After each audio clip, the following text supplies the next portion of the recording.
Vous informer, c'est notre devoir, mesdames et messieurs. Bienvenue à cette grande édition du journal, dont voici les titres de l'actualité. Dans cette édition du journal, mesdames, messieurs, vous suivrez que le ministre de la Santé publique en RDC a annoncé le mardi 27 septembre 2022 la fin de l'épidémie d'Ebola sur toute l'étendue du territoire national et particulièrement au Béni. Vous suivrez également que 2 groupes de présumés voleurs ont été présentés à la presse le lundi 26 septembre 2022 par les commandants de la police nationale congolaise, commissariat urbain de Béni, avec plusieurs biens volés par ces hors-la-loi. Le détail de ces titres et tant d'autres est à retrouver tout de suite dans votre édition du journal. Ouvrons ce journal par cette information. La première journée ville morte a été observée à Goma le lundi 26 septembre 2022. La population de cette partie du pays a répondu à l'appel lancé par la société civile et autres mouvements citoyens. Jonathan Mupenda, notre correspondant sur place, nous fait le point. À 6 heures du matin, la ville était calme, mais seules des petites manifestations commençaient à naître dans la partie nord-est de la ville, vers l'axe station Simba-Bouhéné. Quelques heures plus tard, des mouvements se sont sentis dans différents axes de la ville, précisément dans l'entrée président terminus Ndosho. Tout à coup, la ville morte s'est transformée en une manifestation populaire dans les périphéries de la ville. Au centre-ville, la situation était calme et timide. Malgré que les activités économiques n'ont pas réouvertes, le transport en commun, lui, a été timide. Les manifestants promettent d'autres actions de grandes envergures jusqu'à ce que leurs revendications produisent des fruits. Se mobiliser demain, comme ça se fait aujourd'hui, nous devons nous mobiliser pour la journée de demain, pour que nous puissions faire attendre notre voix, et la voix qui est la seule qui peut sauver et garantir l'intégrité, donc sauvegarder l'intégrité nationale. Et là, l'intégrité, c'est lorsque nous allons nous battre sérieusement contre les terroristes du M23 et contre les ADF Nalou à Béni, contre les Kodeko à Bounia, à Nitouri, et contre même ceux qui sont en train de se visser au site Kivu, par exemple, à Minem, partout là-bas, nous sommes prêts à nous battre pour que nous ayons la paix. Vers l'après-midi, la mairie de Goma s'est dépêchée sur le terrain en vue de faire appel à la population d'évacuer librement. Kila raia wote mwenye kuna activite kuanja sai afungule. Wasipofungula manake viko ba complice na ba transmettage ya message na watakuwa pini par rapport na ile message hapo. Na wewe mwenyewe utakuwa huko collaborateur hapo, utakuwa identifié na ANR. Kuanja sai kila mtu afungule activité yake. L'État iko pale je kuwa protéger. A bon attendeur, salut. Pour cette première journée, aucune perte en vie humaine n'a été enregistrée. L'on signale des blessés qui ont été vite acheminés dans des structures sanitaires les plus proches. D'après leur annonce, les manifestants exigent la fin de l'état de siège, le retrait de la MONUSCO et l'implication des autorités à combattre les terroristes du M23 à Bunagana dans le Rutshuru. Toujours dans le même chapitre, pour exiger la fin de l'état des sièges instauré par les chefs de l'État congolais, Félix Tshisekedi, mais aussi le départ de la MONUSCO dans l'est de la RDC, ainsi que la libération immédiate de la cité de Bunagana, occupée depuis un temps par les rebelles DM23, le mouvement citoyen de la ville de Goma ont décrété des jours de ville morte du lundi 26 au 27 septembre 2022, afin que le gouvernement congolais prenne ses responsabilités de sécuriser sa population. À ce sujet, quelques avis s'étalent pour suggérer à l'État d'autres alternatives à entreprendre. Suivez. Croise celle du président de la République et du gouvernement.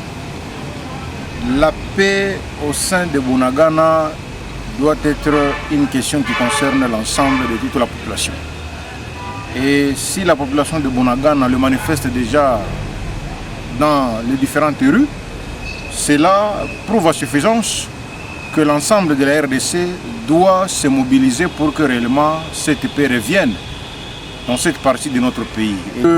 Il est très tôt pour donner l'échec à nos amis militaires qui dirigent le sud Kivu et le nord, Ici, c'est une question de patienter, comme le président lui-même l'a signifié dans une des interviews lui accordées aux États-Unis, qu'il faudrait mettre fin à l'état de siège que lorsque la paix sera totalement acquise. Sincèrement, oui, la MONUSCO n'a rien apporté d'efficace et de plus endurant au sein de notre pays. Et surtout, la MONUSCO n'a pas suffisamment aidé nos forces armées que nous encourageons.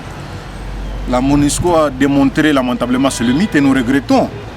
Je suis favorable à ceux qui pensent que le départ de la MONUSCO serait aussi l'une des solutions pour que nous-mêmes, avec l'ensemble de nos pays voisins de la sous-région, qu'on puisse se prendre en charge pour mettre fin à cette guerre qui a longtemps duré dans cette partie de la République. La guerre à l'Est faisait qu'eux puissent avoir du travail.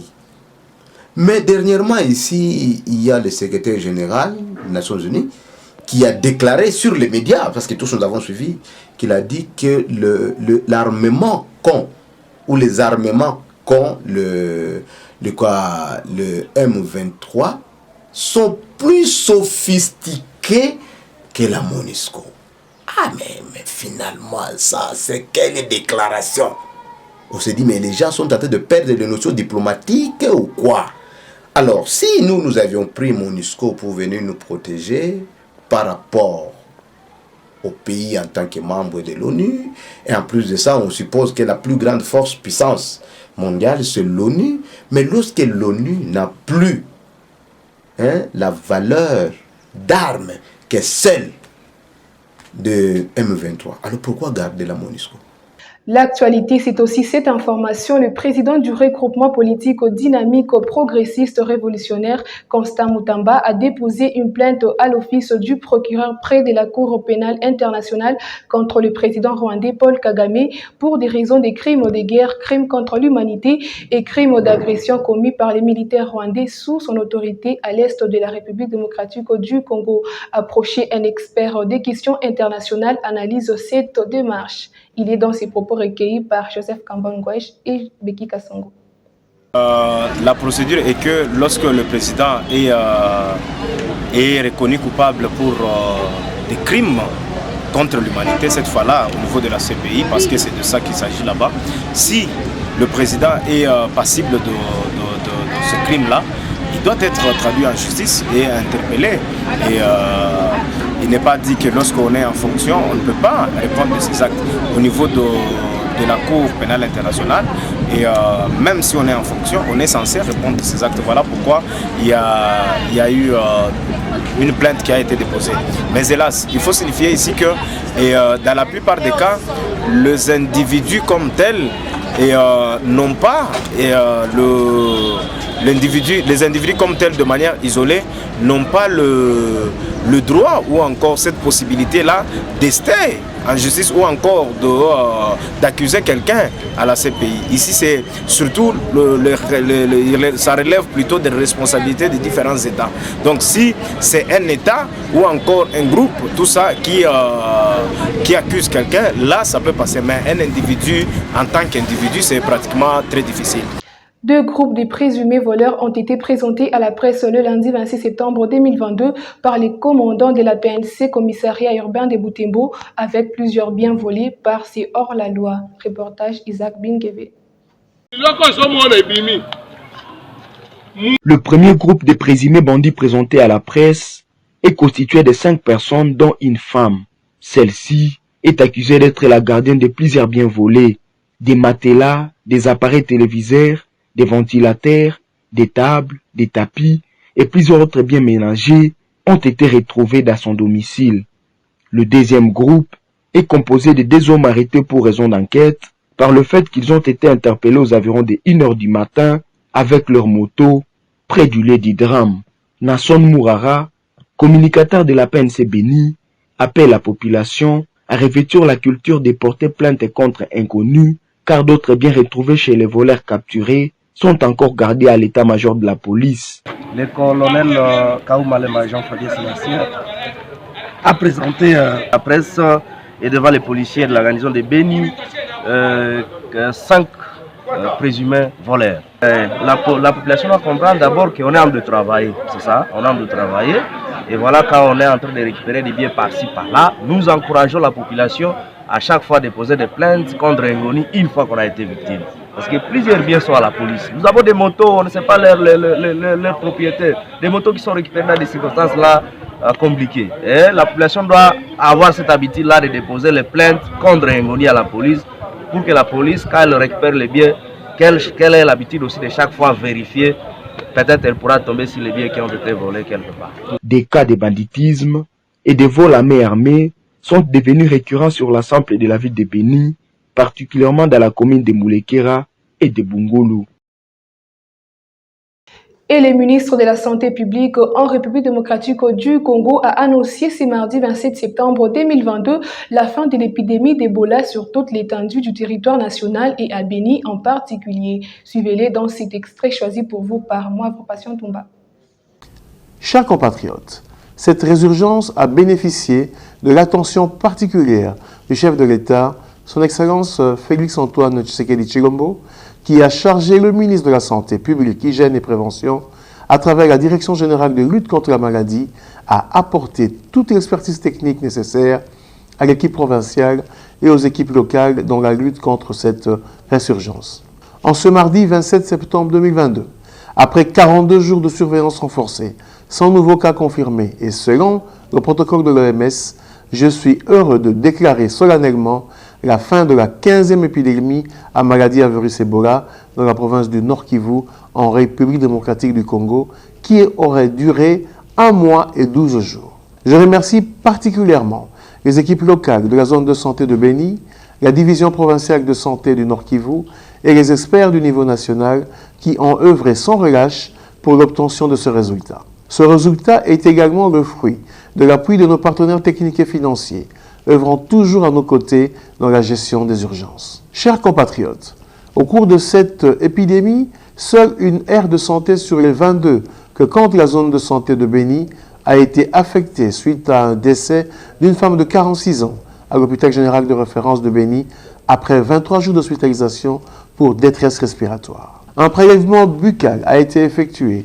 et a été confirmé positif au virus Ebola, Zaïre, par l'Institut national de recherche biomédicale, INRB en sigle. Le séquençage a révélé qu'il s'agissait d'une souche persistante liée à la 10e épidémie. C'est l'occasion pour moi d'exprimer ici, au nom du gouvernement, toute ma compassion et mes condoléances les plus attristées à la famille qui a perdu un être cher. Chers compatriotes, l'écosystème de notre pays et le nombre élevé des guéris des précédentes épidémies de la maladie à virus Ebola constituent pour notre pays un risque élevé et permanent de résurgence des épidémies de la maladie à virus Ebola. C'est pourquoi nous devons renforcer davantage notre surveillance épidémiologique en général et particulièrement autour des guéris, tout en réfléchissant sur des stratégies idoines à mettre en place pour toutes les zones de santé à risque. Au moment où nous déclarons la fin de cette épidémie, la RDC continue à faire face à d'autres urgences de santé publique. J'ai cité le choléra, le monkeypox, la rougeole et la pandémie à Covid-19. Pour vaincre ces fléaux, les communautés sont invitées à s'engager aux côtés du personnel de santé et des leaders politiques et religieux. Au regard de la survenue de l'épidémie de la maladie à virus Ebola, souche Soudan en Ouganda, la surveillance transfrontalière devra être renforcée et un plan de préparation mis en place pour les réseaux parlementaires acquis à la vaccination contre la poliomyélite de la province du Tanganyika s'est réuni avec toutes les parties prenantes en vue d'élaborer un plan correct sur cette vaccination après les engagements pris par les gouvernements provinciaux. Reportage. Dans le souci d'élaborer un plan correct et réaliste des engagements pris par le gouvernement provincial et les partenaires Bill et Belinda Gates en faveur de la vaccination contre la poliomyélite de la rougeole, le réseau parlementaire acquis à la vaccination s'est réuni avec toutes les parties prenantes. Occasion pour le ministre provincial de la Santé et d'autres partenaires de reconnaître la détermination du gouvernement Mouchimbi, celle de respecter les engagements dans les domaines de la santé. Je voudrais rendre les hommages les plus déférents à son Excellence, Monsieur le Président de la République, chef de l'État, Félix-Antoine Tshisekedi Tshilombo, pour son implication remarquable et sa détermination à la réussite de la couverture santé universelle dans notre pays. J'exhorte donc chaque partie prenante à apporter le meilleur d'elle-même, afin que soit produit à l'issue de ces assises un plan de correction réaliste et adéquat en vue de maintenir cette première place en 2022 et réaffirmer notre engagement et notre détermination dans le secteur. Il y a lieu d'améliorer les indicateurs qui stagnent le système de prestation de soins de santé dans les communautés les plus nécessiteuses et les plus marginalisées.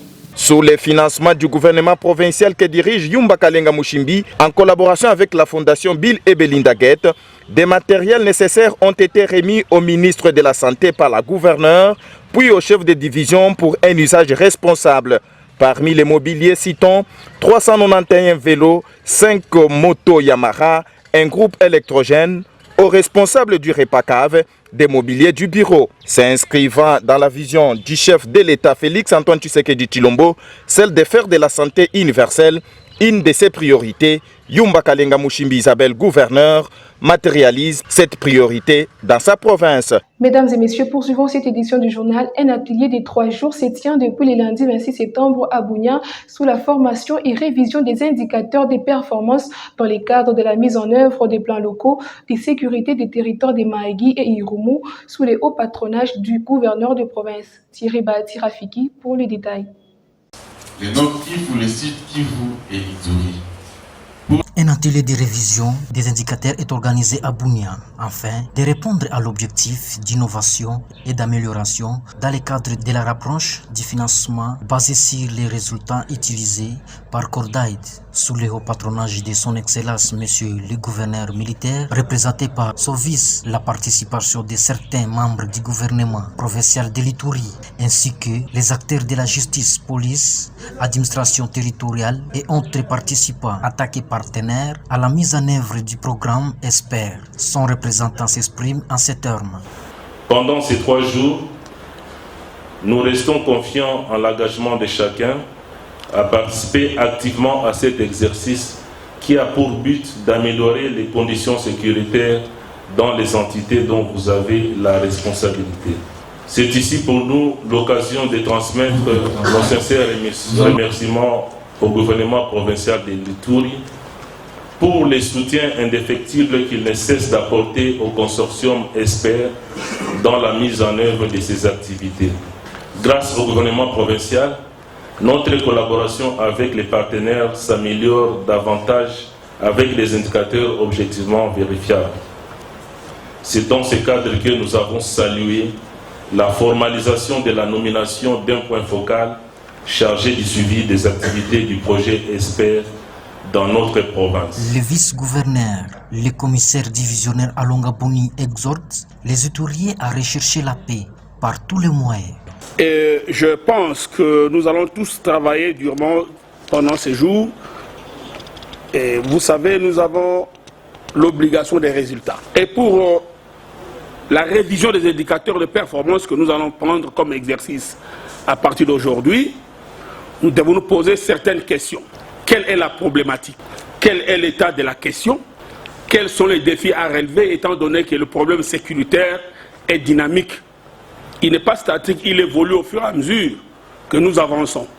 Je déclare ouvert la télé ce jour et j'estime, voire je présume, que nous allons déployer nos efforts, tant individuels que collectifs, pour que nous arrivions à atteindre l'objectif nous assigné par nous-mêmes afin du bien-être de notre société dans laquelle nous appartenons.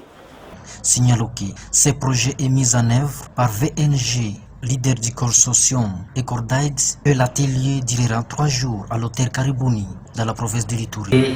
Comme l'a dit le gouverneur, la sécurité est dynamique. En pleine redynamisation pour la prochaine bataille électorale de 2023, le parti politique au CRD de Christophe Mbosso a délégué dans l'espace au Katanga la coordonnatrice de la Ligue de femmes, Monique Mbombo, pour y prêcher l'idéologie des CRD qui consiste à voter massivement Félix Tshisekedi pour un 2e mandat à la magistrature suprême.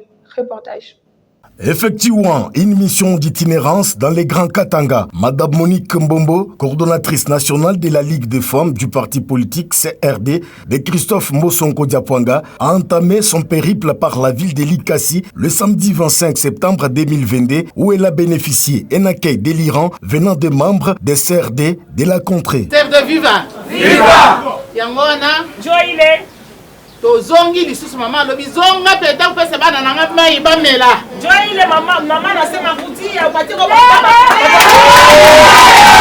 Mama babenga kaye Jules César. Mama wanamuitaka Jules César. Babenga kaye Obama. Babenga Obama.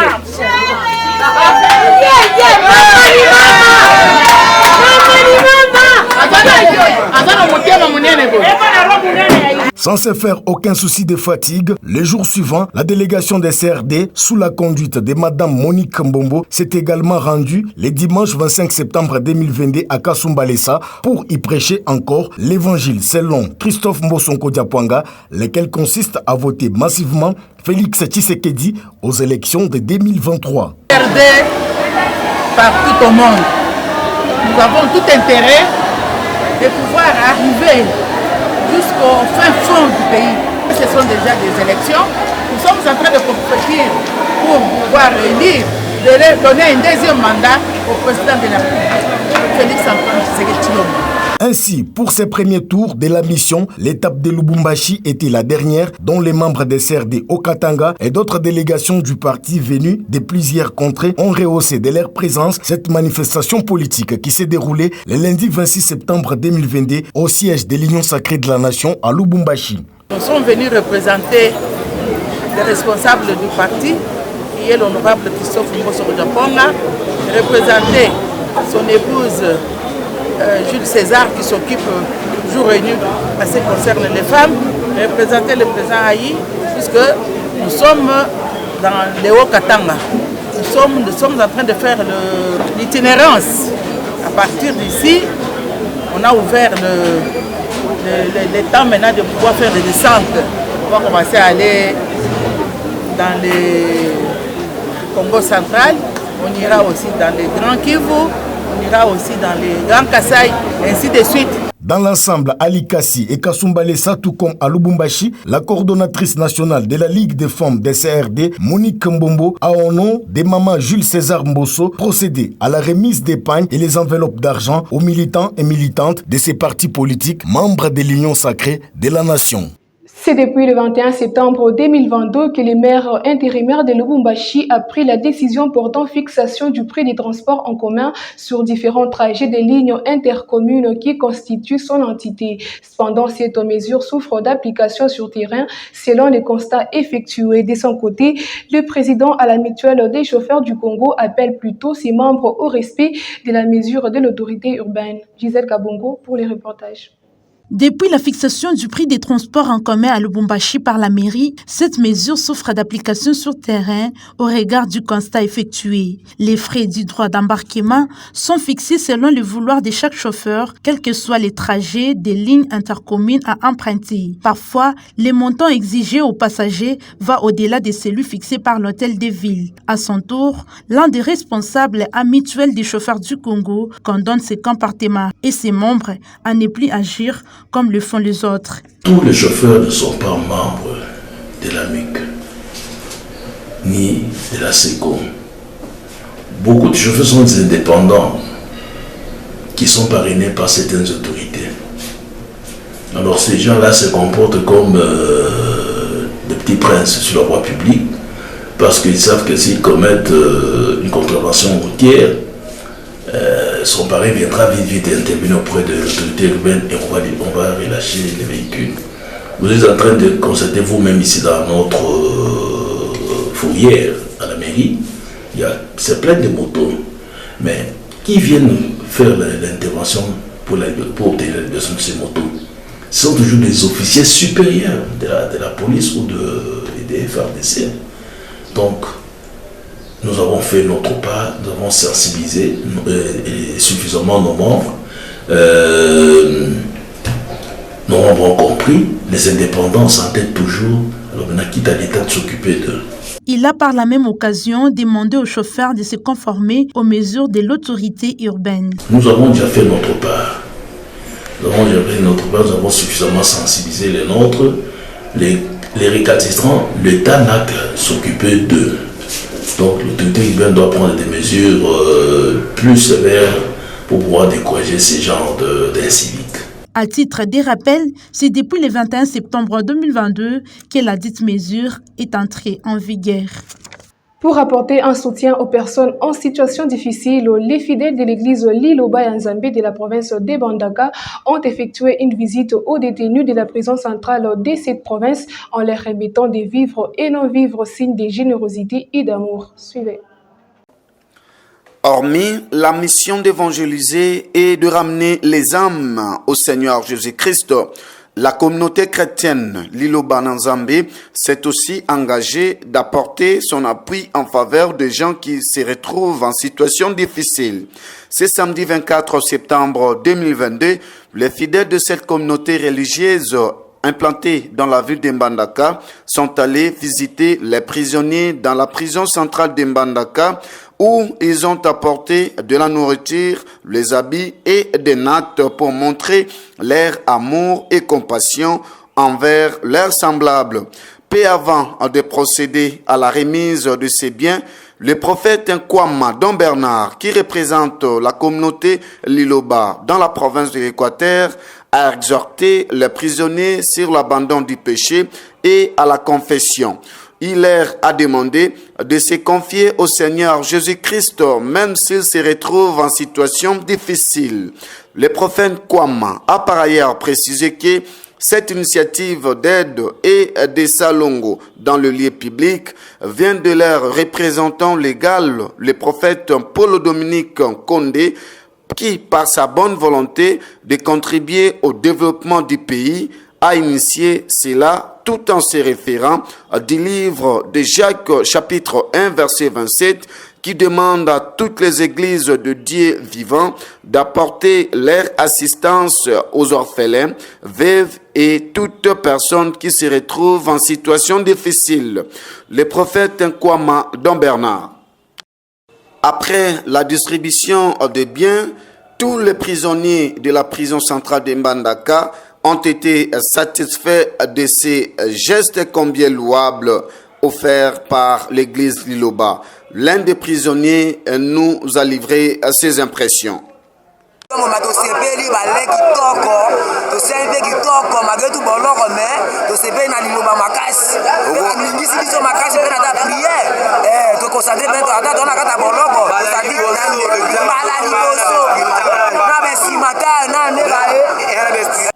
Pour sa part, la directrice de la prison centrale de Mbandaka s'est dit satisfaite et en même temps étonnée de voir une communauté religieuse se mobiliser et apporter des nourritures, des nattes et des habits en faveur des prisonniers, chose qui n'a jamais été faite depuis qu'elle est aux affaires.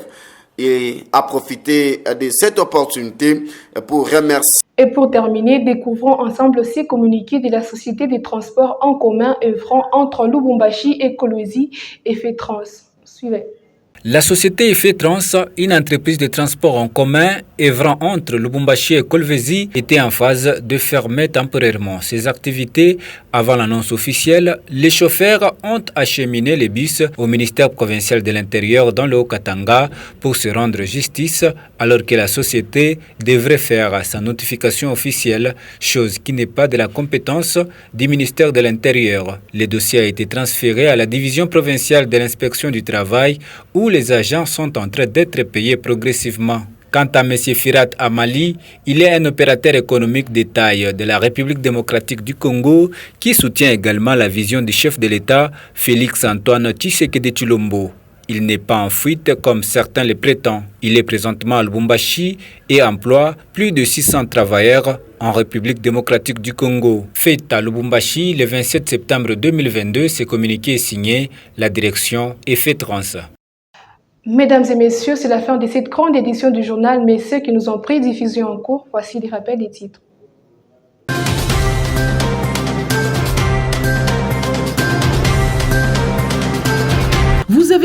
mesdames, messieurs, que le ministre de la Santé publique en RDC a annoncé ce mardi 27 septembre 2022 la fin de l'épidémie d'Ebola sur toute l'étendue du territoire national, particulièrement à Beni. Vous avez également suivi, mesdames, messieurs, que 2 groupes des présumés voleurs ont été présentés à la presse le lundi 26 septembre 2022 par le commandant de la police nationale congolaise, commissariat urbain de la ville de Beni, avec plusieurs biens volés par ces malfrats. Fin complète de ces journaux. Merci de l'avoir suivi. D'ici et là, portez-vous bien.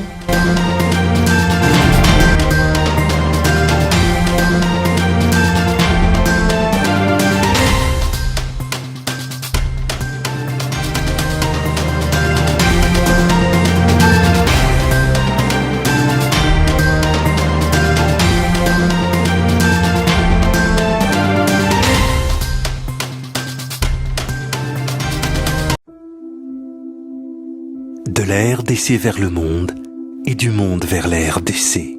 Présent sur tous les corridors desservant la RDC, LMC offre ses services de transport maritime et multimodal de Dar es Salaam à Mwanda, en passant par Goma, Bukavu et Bunia, de Lobito à Zongo, en passant par Lubumbashi, Kolwezi et Mweneditu, enfin du corridor national de Boma à Kisangani pour les provinces de Kinshasa, du Congo central et du Bandundu, couvrant ainsi l'étendue du territoire national. Par son service de cabotage, le géant des mers couvre le continent africain du nord au sud, via les ports de Safi jusque Durban, de l'est à l'ouest, via les ports de Mombasa jusque Kribi, ainsi que toute la côte ouest africaine. À sa ligne Afrique-Europe s'ajoute celle de l'Extrême-Orient par la Chine et du Proche-Orient par les Émirats arabes unis. Au service de la nation congolaise depuis 1974, les lignes maritimes congolaises garantissent un transit time concurrentiel et un service de porte-à-porte sécurisé. Retrouvez-nous au numéro 13 de l'avenue des Aviateurs, immeuble LMC Ami Congo, Kinshasa Gombe. Pour tout contact, composez le 082 380 0000. Ligne maritime congolaise, votre transporteur à la dimension des ambitions de la République démocratique du Congo.